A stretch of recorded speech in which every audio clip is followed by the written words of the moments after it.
हा दाबलं चला. तुमचं नाव सांगायचं पहिलं. नाही मागं घेतलं का ते चालू झालं. झालं चालू. ओके. नमस्कार, मी प्राध्यापक संजय बागडे, श्री शिवाजी विद्यालय ज्युनियर कॉलेज नसरापूर, तालुका भोर, जिल्हा पुणे. माझे मित्र श्री चंद्रकांत गव्हाणे यांनी शेतीसाठी जो एक सुंदर प्रकल्प तयार केलेला आहे, त्या प्रकल्पाचं नाव की कचऱ्यापासून मुक्तता आपल्याला या ठिकाणी करता येते. आज आपण पाहिलं तर प्रत्येक गावामध्ये, प्रत्येक शहरामध्ये भरपूर कचरा तयार होत असतो आणि ह्या कचऱ्यापासून बरेचसे आरोग्याला प्रॉब्लेम तयार होतात.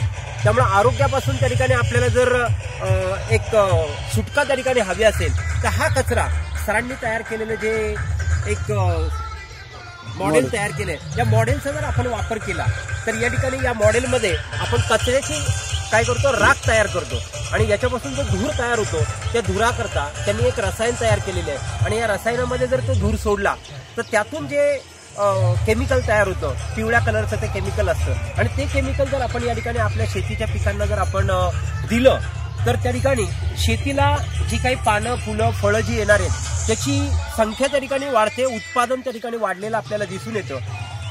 तसंच आज जर आपण पाहिलं तर प्रत्येक ठिकाणी आपण पाहतो नरेंद्र मोदी साहेबांनी सुद्धा स्वच्छता अभियान हा प्रोग्राम राबवण्यासाठी आपल्याला बरंचसं त्या ठिकाणी लोकांना प्रवृत्त केलेलं आहे.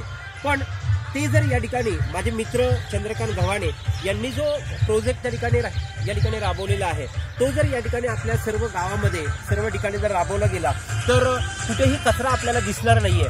त्यामुळं हे प्रकल्प जो आहे हा आपण त्या ठिकाणी शेतकऱ्यांनी जास्तीत जास्त त्याचा वापर करावा आणि समाजातील सर्व लोकांनी याचा उपयोग करून समाजातलं जी काही घाण आहे, कचरा आहे, ज्यापासून आपल्याला आरोग्याला बरेचसे धोके निर्माण होतात, तर ते धोके त्या ठिकाणी आपण यातनं काढू शकतो आणि हा कचरा